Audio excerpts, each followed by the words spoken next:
is really wet in here, eh? This could have been a really bad idea. Hope they won't shoot me down.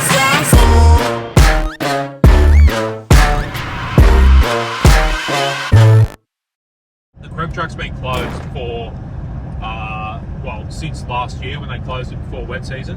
But it copped a heap of damage during cider that came through just before Christmas last year. And there was speculation it wouldn't open this year, it might not ever open again. All sorts of things were said, but they've opened it. It's late in the year. It's a really good opportunity to get up there and do it. So that's what we're going to do.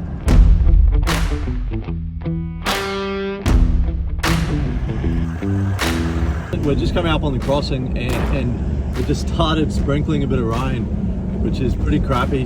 The Creb track is probably notorious for actually getting a few people stuck in there. And once you're stuck in there, you're stuck. It's a point where you often have to get taken out in side-by-sides or pulled out in a chopper, because if it doesn't stop raining, you know, you just won't be getting out.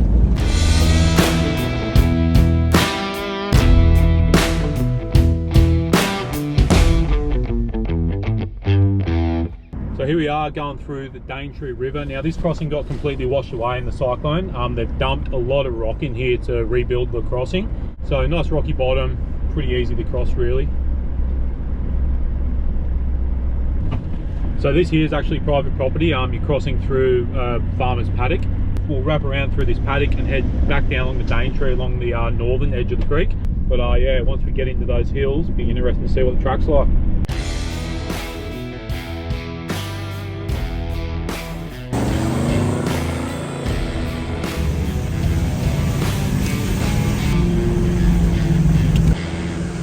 This is pretty much the first big climb, and it's usually a good test of whether you're going to be able to do the rest of the track. Third gear, low range, momentum's your key.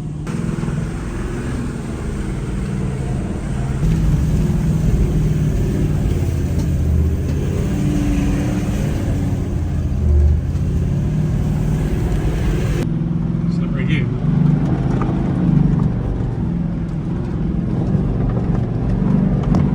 Sideways action.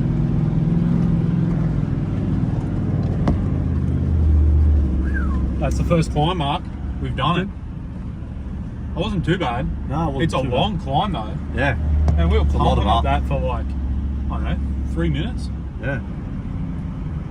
That last section was real slippery. Yeah, we're going down.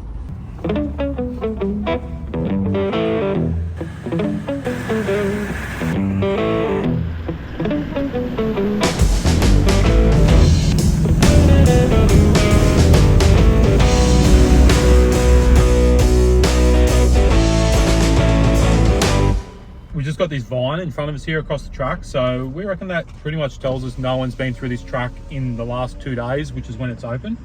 So first one's through. This is pretty good. I think someone's broken that around. Oh, maybe not. I think we'll get under it, eh? I think we're going to get under this. It's not too bad. Heaps of motorbike tracks coming through. I think we're going to have to clear that vine. Otherwise, if we don't clear that vine, I think it'll get hooked up on the car. So we might just clear that vine, and I think we'll fit under the tree, no worries.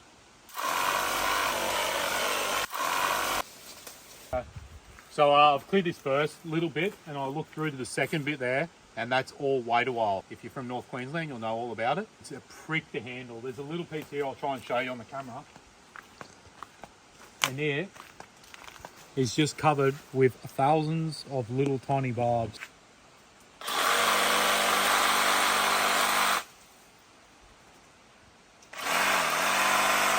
Would you rather get done by paper wasps or a wait a while tree as you're running through the bush?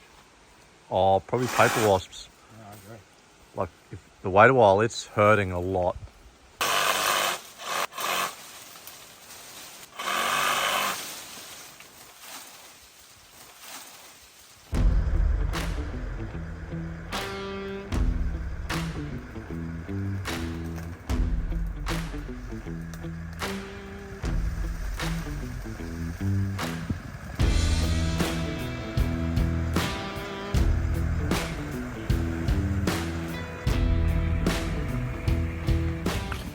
So we've just gone through another creek crossing, and on the Creb track here, there's multiple creeks you pass.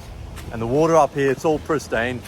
Great spots to stop and have lunch. We're not going to stop, it's still early, but there's heaps of spots. Make a full day out of it.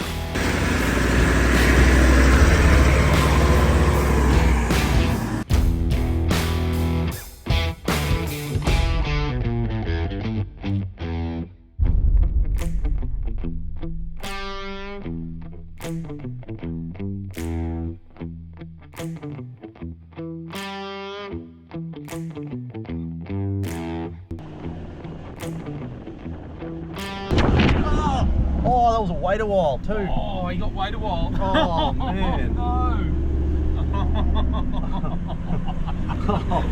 I was trying to get the camera right out, the wide shot, and I just jammed a wait a while into my thumb. It's only a little one, but it could have been worse. The way you're carrying on, mate, you think it was like whole fucking Oh, vine got you. I lost my thumb.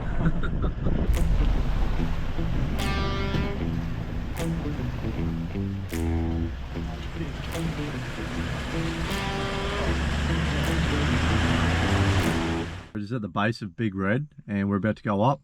So it's just a long hill climb. It's all typically red mud, and right where we are right now, it doesn't look too wet.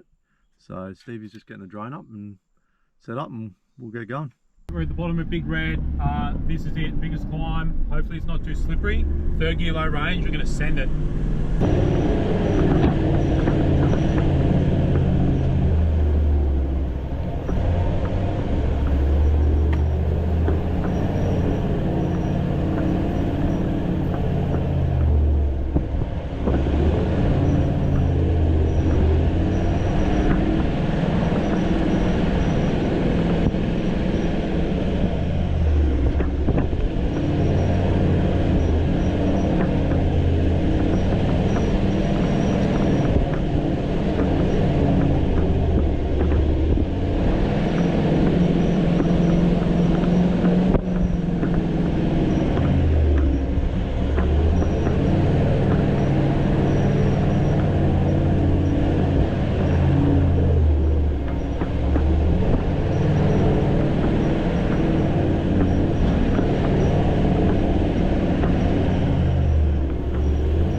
Big Red. Go check out this lookout, eh? Yeah, there's a lookout here.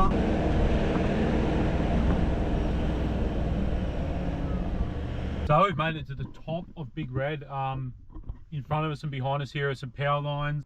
If you don't know, the Creb track is named after the Cairns Regional Electricity Board.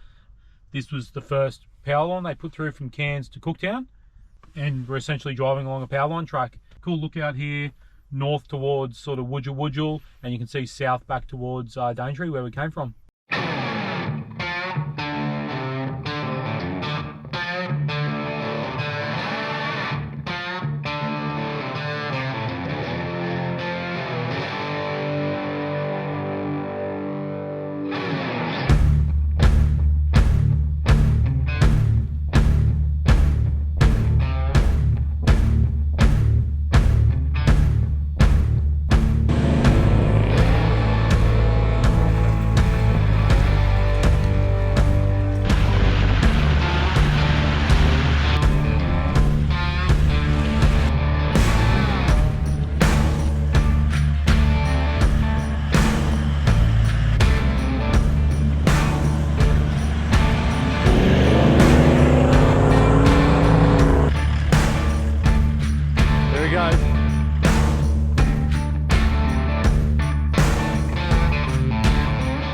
coming up on the northern end of the track here. That's where they've got a little gate. That's where the gate gets locked during wet season, and a bit of a sign then on the other side that'll say open.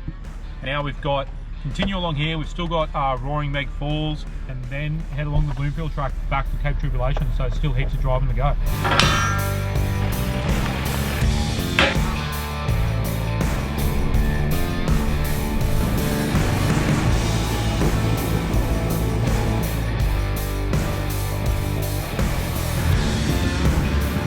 So we're heading up to check out Roaring Meg Falls. The Creb track's open. We don't know if the track up to Roaring Meg Falls has been cleared all the way. I would have thought while they're in here with the machinery they would have done it though. It looks like they've graded this compared to what it's usually like. Yeah. The gate at the bottom of Roaring Meg track is open, so it's looking like this is going to be open. It's usually not a hard four drive track, but it's like sections that are low range, sort of rutted out, four driving. You would not get in here with like a Subaru Outback. So it'd be interesting to see whether they've changed that and whether they've opened it up a bit more.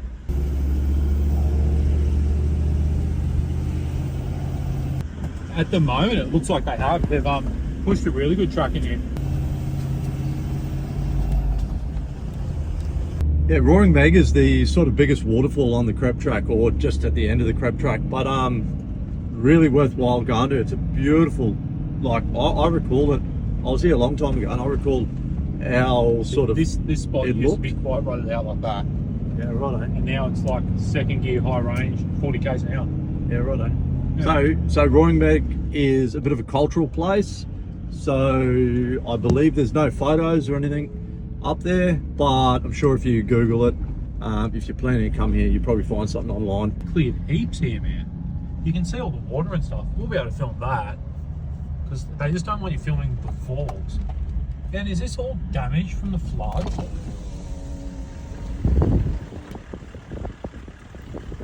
Hey, this is wild here.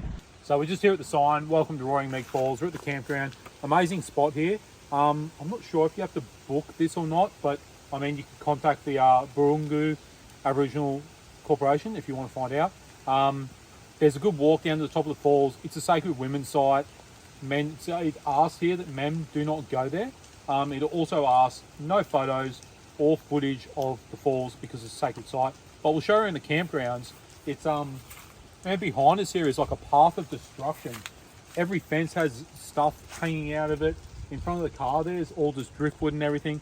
There's obviously a lot of water. All this in the flood has been underwater. And you never used to be able to see the water from down here, so we'll go for a walk and have a look. It's pretty crazy. We're in front of the car now, and you can see all this timber and stuff here is driftwood from the floods. Now the water's about like 15 meters lower in elevation than where we are now. It just shows the amount of water that came through this area during the floods. They're lucky it hasn't quite wiped out the campgrounds here, but it's definitely thinned out the trees behind me. I remember pulling up here previously and there's no way you can see the water or anything. And now there's nearly, I mean, you can see a few of the smaller falls, upper falls, and water down the bottom here. It's crazy.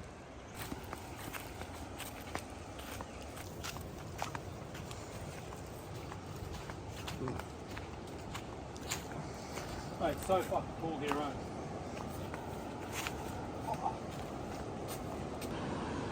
So we've just come down here to the water.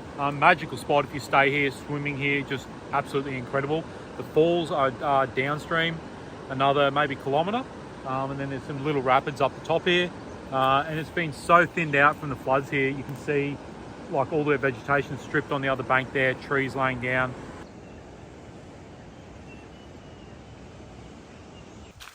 Right, we're going to hit the road. Bloomfield track next, destination PKs.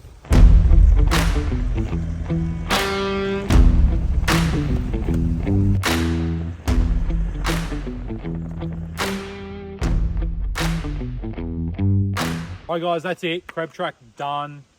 It wasn't too bad, a little bit wet in sections. If you're going to come and do it, come along, enjoy it. Probably check out Creb track conditions on Facebook. One of the local guys that lives up here in the hills, he updates that regularly on if the track's wet or it's rained or whatever. It's a really good source of information. Otherwise, let your tyres down, have a good time. Thanks for watching.